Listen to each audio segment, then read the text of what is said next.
Nada como la rutina. Café, jugo de naranja, 2 medialunas de manteca y el diario.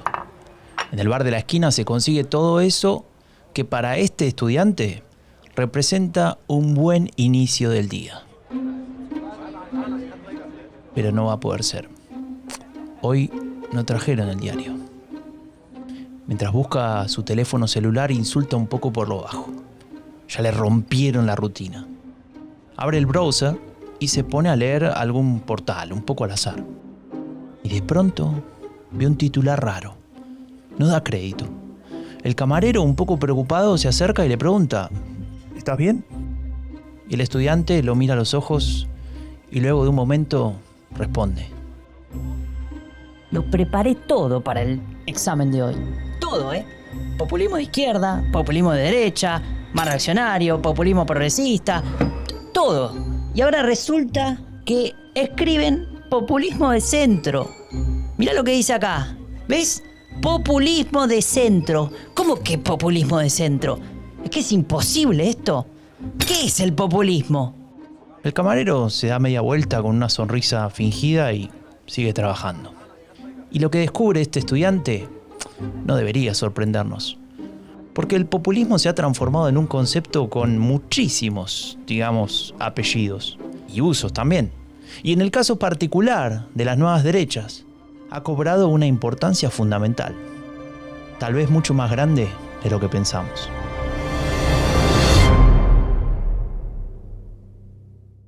¿Alguna vez te preguntaste de dónde viene la narrativa de Donald Trump? ¿Escuchaste hablar sobre una supuesta decadencia moral de Occidente? ¿Cuál es el poder de los Bolsonaros o los Milei en Latinoamérica? El discurso de la derecha radical tiene raíces profundas. No son solo fuegos artificiales. Son premisas, supuestos y teorías desarrolladas por un conjunto de pensadores desde hace ya varias décadas, los ideólogos de las nuevas derechas. Soy Franco de Ledone y te invito a desvelar la genealogía del pensamiento político de las nuevas derechas, una serie especial de Epidemia Ultra sobre los orígenes del discurso de la derecha radical. Una producción de Rombo Podcast y Anfibia Podcast con el apoyo del Laboratorio de Estudios sobre Democracia y Autoritarismos de la Universidad Nacional de San Martín. Hoy presentamos La voluntad del pueblo.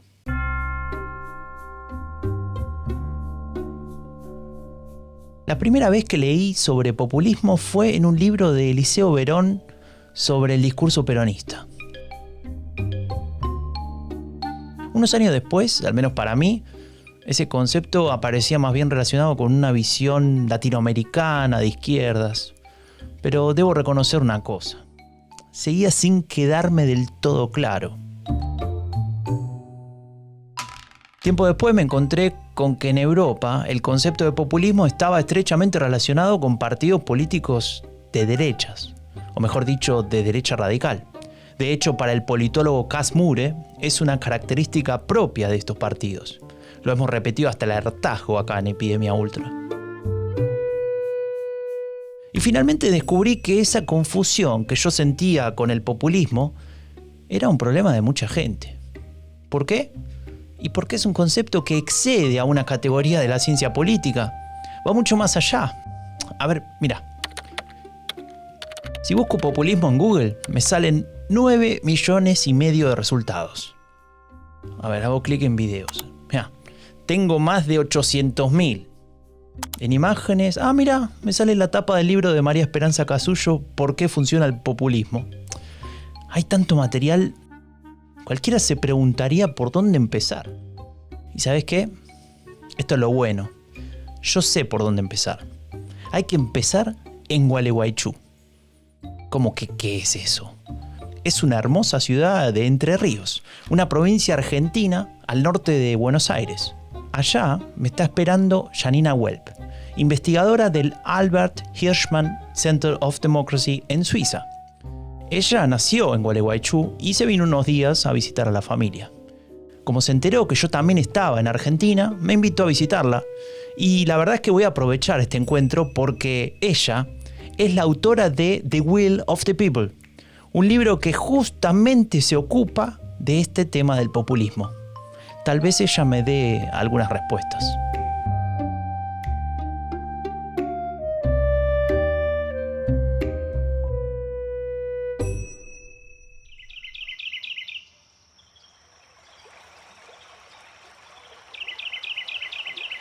Estamos a la orilla del río Gualeguaychú. Hermoso paisaje para tomarse unos mates y hablar sobre populismo. Contame, Janina, vos, ¿cómo traducirías The Will of the People? Yo lo pienso como la voluntad del pueblo y lo pienso como irónica, o sea, no sé si irónicamente es la palabra, pero como una provocación, ¿no? Porque tanto voluntad como del pueblo, claro, ¿qué es eso, no? Es como pararse frente a algo que ya es problemático, no está claro de qué estamos hablando. Ahí hay como una referencia clara a Rousseau, ¿no? A esta idea de que la voluntad popular es algo que trasciende la suma de voluntades individuales, pero claro, quién la traduce, cómo se expresa, todo eso ya establece una serie de mediaciones que son decididas. Por ejemplo, no sé, en unas elecciones se establece la regla de mayoría, alguien la estableció, no hay una traducción no conflictiva de esa voluntad. Porque cuando empecé con el libro, una de las cosas que me preocupaba, que me sigue preocupando, es la laxitud, ¿no? Que adquieren las definiciones y su aplicación. Y todas las subdivisiones que hay, populismos de derecha, de izquierda, etcétera, etcétera, ¿no? Y aquí creo que en esta serie lo están trabajando mucho. Cuando hablamos de derechas y de derechas radicales, hay un montón de subtipos. Entonces ahí en esa laxitud creo que tenemos un problema que puede hacer naufragar el concepto, porque cada vez nos entran más casos. Y si nos entran cada vez más casos, perdemos capacidad de comprenderlos y creo que es nuestro caso, de ver cómo responder a los retos que presentan. Bueno, ya que hablamos de definiciones, entonces dame una mano con esta pregunta que me persigue a mí y a tanta gente. ¿Qué es el populismo? Y de paso, contame cuáles son sus efectos. Entonces ahora sí, pasando a la definición más aceptada actualmente, la definición del populismo como una ideología fina que divide a la sociedad en buenos y malos, y ubica al líder como el legítimo y verdadero representante de los intereses de la sociedad, creo que tiene elementos claves a explorar y tiene la gran virtud de permitir la operacionalización. Esto por ahí no está muy presente en el debate público, pero para la academia es fundamental, porque a los casos, cuando investigamos, los tenemos que clasificar. Y la gran intención es comparar. Pero acá el problema de vuelta es que puede ser... nos pueden acabar entrando demasiados casos, nos permitirá comparar en el tiempo y en el espacio, pero perdemos especificidad. Y ahí una cosa que me preocupa puntualmente es la cuestión de no deshistorizar. Si bien venimos hablando de populismo desde hace mucho tiempo, ¿no? La experiencia latinoamericana desde mediados del siglo XX, donde se asocia además, en el caso del peronismo, por ejemplo, al fascismo de entreguerras, tiene unas particularidades y ahora estamos frente a otras. Y ahí una de las cosas que me pregunto es cuánto afectan las dinámicas comunicacionales del siglo XXI en generar este tipo de discursos, ¿no? Y ahí otro problema que tenemos con la definición es que el populismo debe analizarse de forma diferenciada cuando está en la oposición y cuando está en el gobierno, ¿no? Porque vos preguntabas por los efectos, ¿no? que generan la población y la democracia. Y tanto en la oposición como en el gobierno genera efectos, clarísimo está, ¿no? Hay efectos muy concretos, pero no son los mismos y no son los mismos los retos que suponen.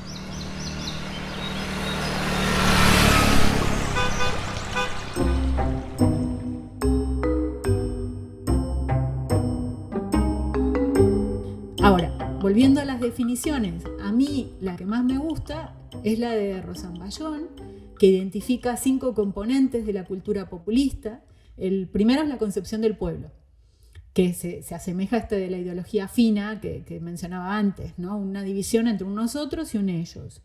El segundo, y ya viene como un elemento más conflictivo, es una teoría de la democracia, que prioriza la democracia directa. El referéndum es un mecanismo destacado, pero el referéndum activado desde arriba, no desde abajo, ¿no? Entonces también hay una visión jerárquica y controlada del ejercicio del poder. El tercero es una modalidad de representación, el líder encarnando al pueblo, que complementa lo otro. Lo he dicho anteriormente, ahí también es bien interesante ver esta idea del pueblo no como un cuerpo cívico, ¿no? Esto sumatoria o decisiones tomadas a partir de voluntades individuales, sino un cuerpo social, un todo. esta idea de la voluntad del pueblo. El cuarto, y ahí viene el reto, por ejemplo, que están suponiendo los populismos de la derecha radical, es el nacional proteccionismo. Igual estamos viendo una tendencia hacia esto, tanto en las nuevas derivas del lepenismo en Francia, como en los actuales discursos de Meloni, ¿no? Y finalmente un régimen de pasiones y emociones. Una cultura orientada a movilizar a partir de emociones y pasiones. Es esta polarización de la que hablamos.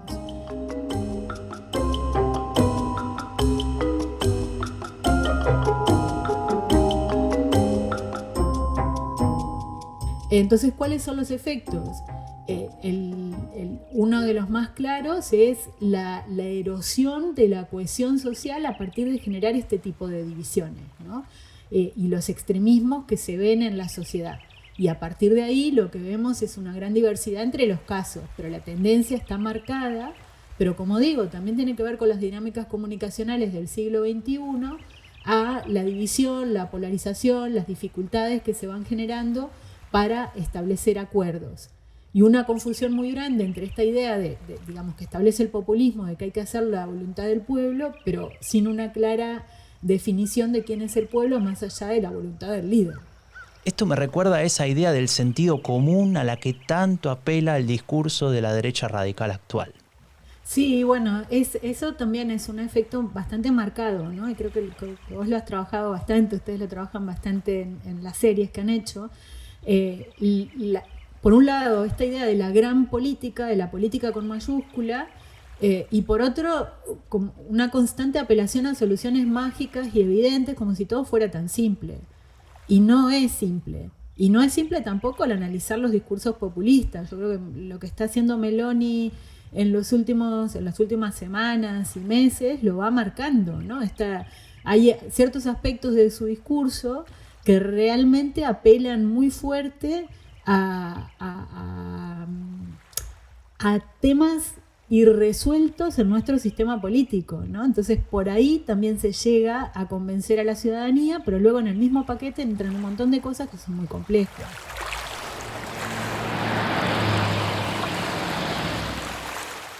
Entre mate y mate surge una idea un poco contradictoria. ¿Será posible que el populismo pueda ser institucionalizado? Cuando hablamos de institucionalización hablamos de prácticas recurrentes que establecen unos modos de hacer.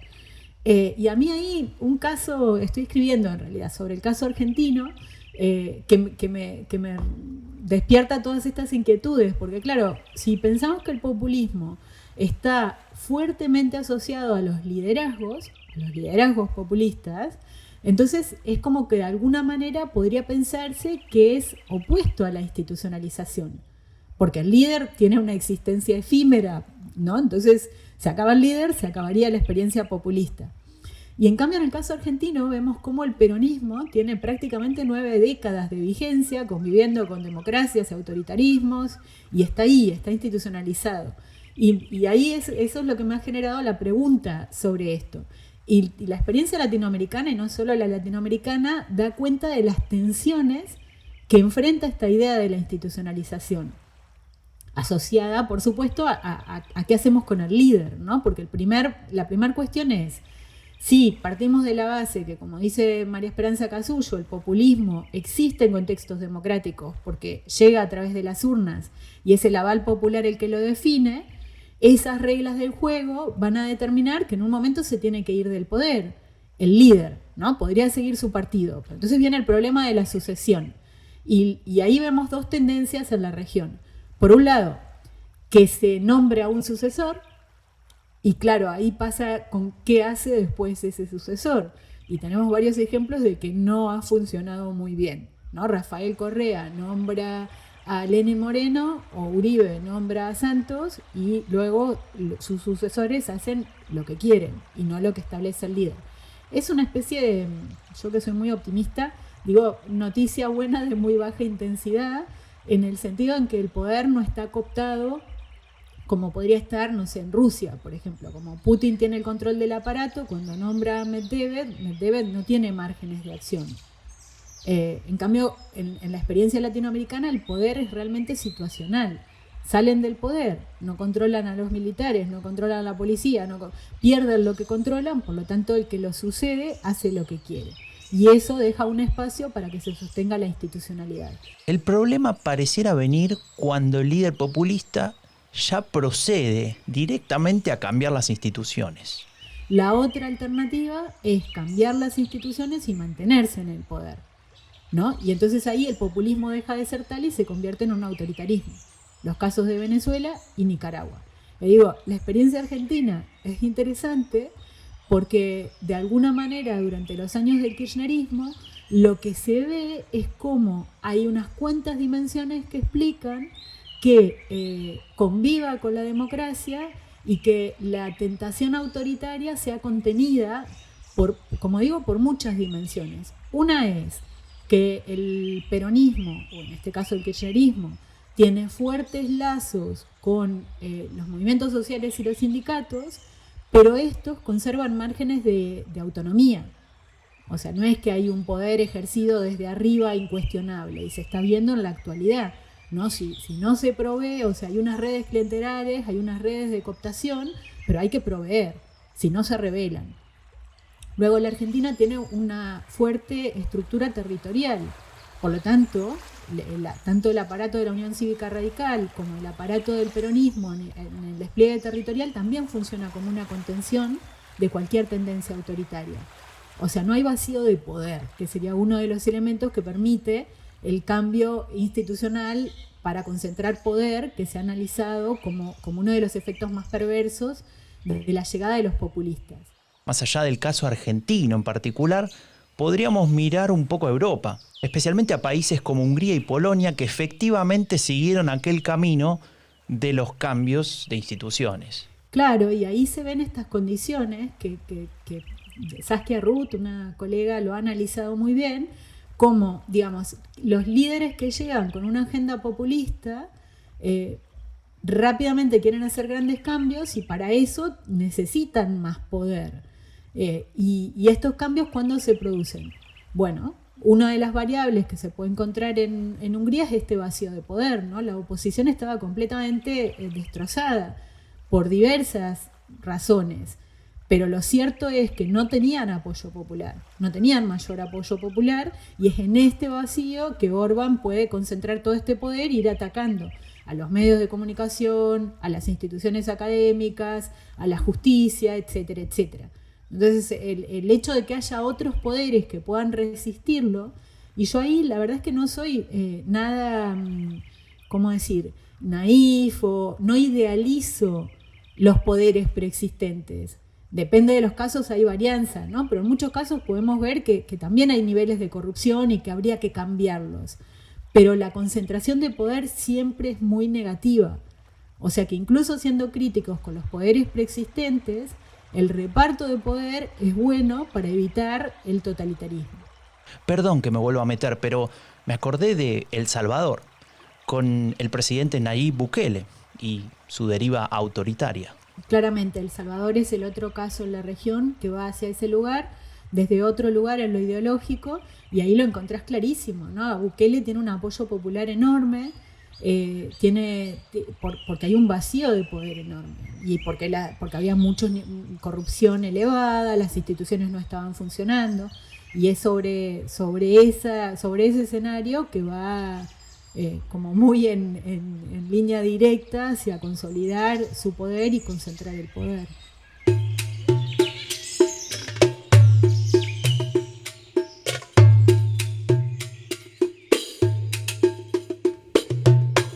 Como se nos acabó el agua caliente para el mate, nos vinimos a tomar un helado. No hay nada como un helado argentino, pero esa es otra historia. Mientras Janina pide el suyo, me acuerdo de lo que les contaba al inicio de este episodio. Eso de que el populismo es más que una categoría de la ciencia política. El populismo es una palabra que se usa a diario.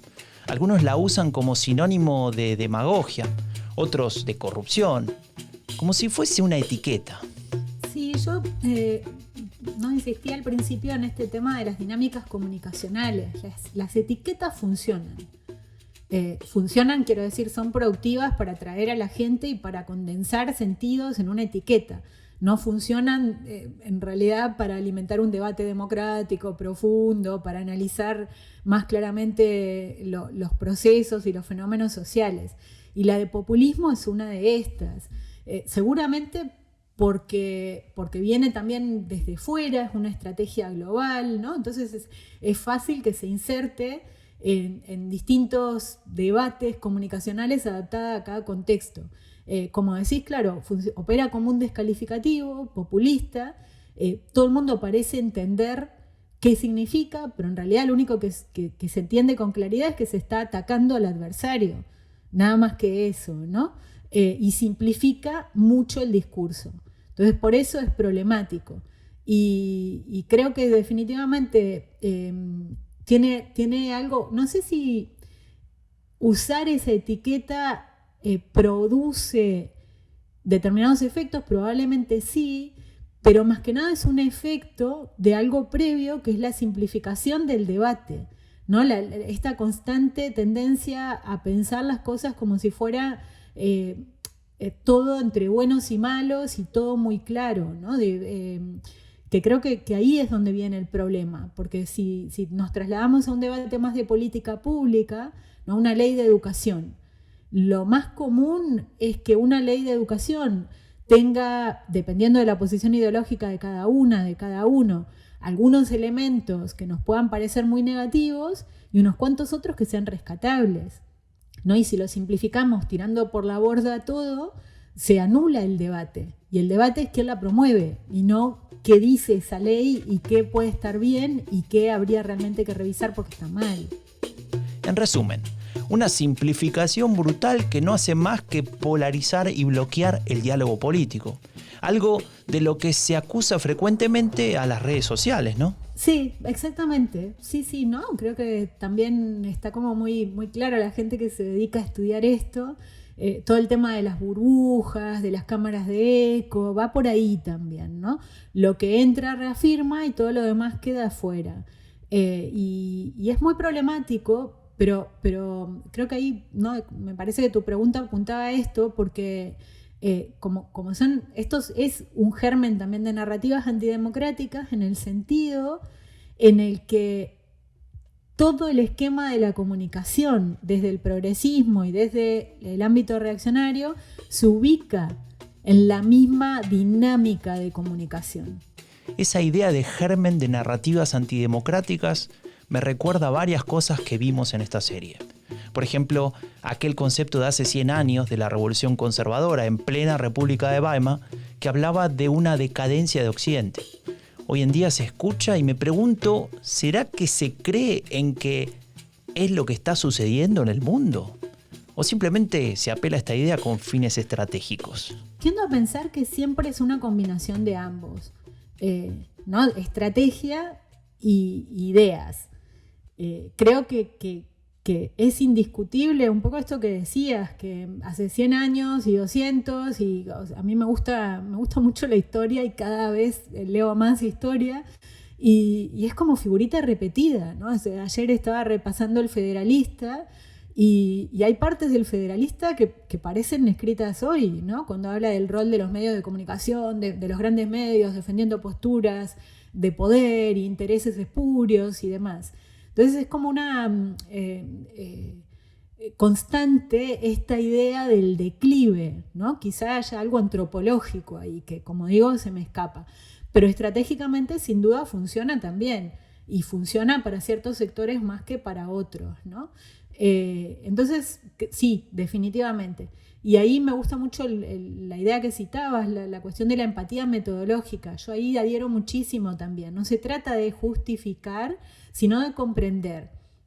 Y me parece que es muy importante diferenciar cuando hablamos de las derechas radicales y de cualquier fenómeno, lo mismo, sus voceros y sus seguidores. Creo que ahí también hay esferas distintas, porque también sabemos que hay como, ¿cómo se llama? Una especie de operación selectiva, ¿no? O sea, cuando hay un discurso completo, la gente tiende y nosotros mismos, nosotras mismas como oyentes, cuando compartimos, no sé, cualquier película, cualquier lectura, lo que cada uno selecciona como lo más destacado, suele variar un poco y tiene que ver con nuestras propias inquietudes también. Entonces, de todo ese paquete, ¿qué es lo que se está tomando, ¿no? Yo creo que las dinámicas comunicacionales son mucho más complejas y que definitivamente es necesaria esa empatía metodológica para poder diferenciar y entender cómo funcionan este tipo de estrategias para desarticularlas, porque lo que está claro es que hay que desarticularlas.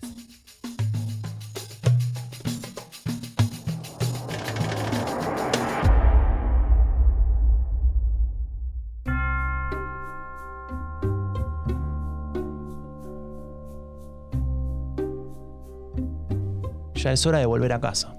Se pasó rapidísimo esta estadía en Gualeguaychú. Mientras me acompaña a la terminal de ómnibus, Janina Welp, investigadora del Albert Hirschman Center of Democracy, me cuenta que leyó un colega, Javier Corrales, que hablaba de una correlación muy interesante.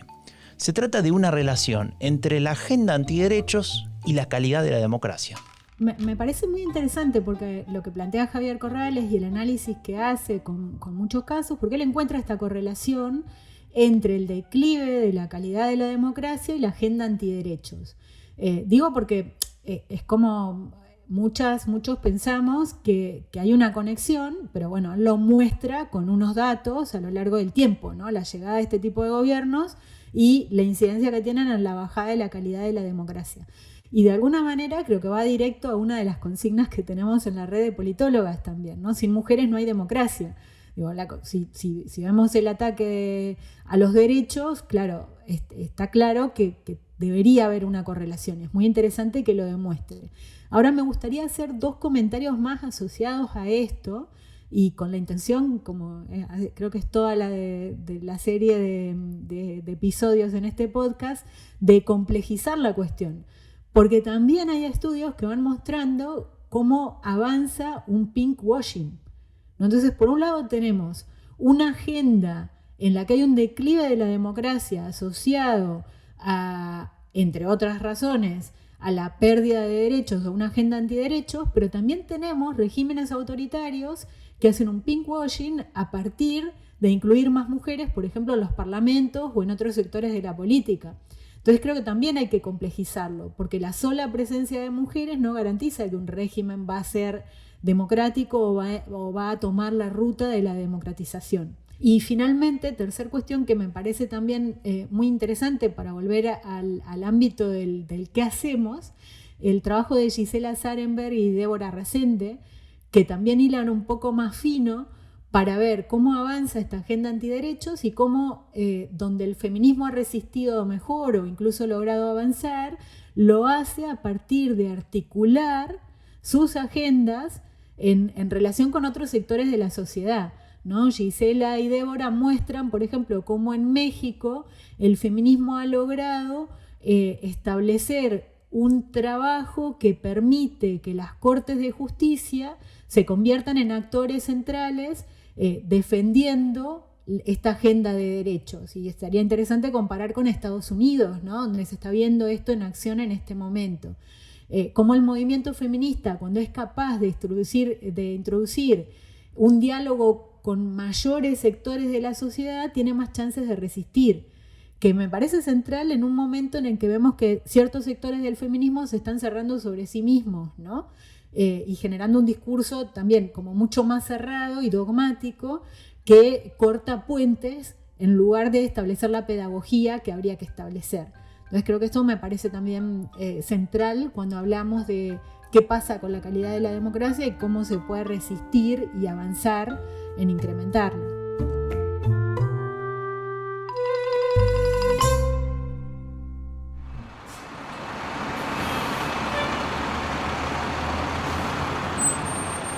El conductor del bus que me lleva de vuelta a Buenos Aires me pone un poco de mala cara cuando le pido que me espere 2 minutitos más.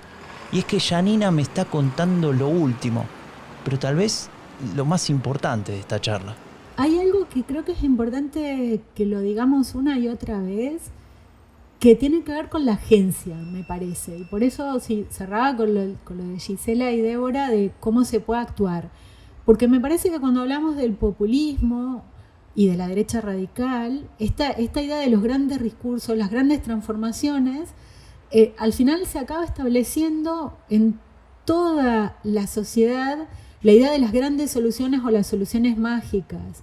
Y se nos escapa que tenemos un poder de agencia también, ¿no? Y que en parte el problema es que se está perdiendo cohesión social y capacidad de agencia porque se están perdiendo o porque no le damos suficiente importancia a las redes de actuación colectiva. Entonces creo que ahí hay una clave muy fuerte, donde nos tenemos que hacer cargo, ¿no? Y creo que esto es muy importante que lo tengamos presente.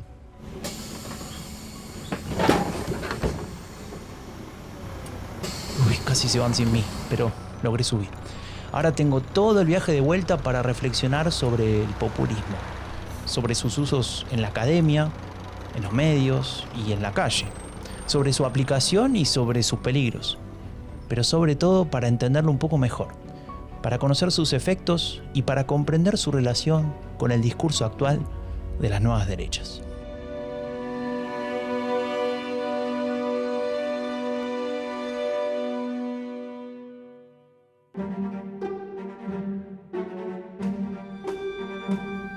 Soy Franco de Ledone y esto fue Genealogía del Pensamiento Político de las Nuevas Derechas, una serie especial de Epidemia Ultra sobre los orígenes del discurso de la derecha radical. Una producción de Rombo Podcast y Anfibia Podcast con el apoyo del Laboratorio de Estudios sobre Democracia y Autoritarismos de la Universidad Nacional de San Martín.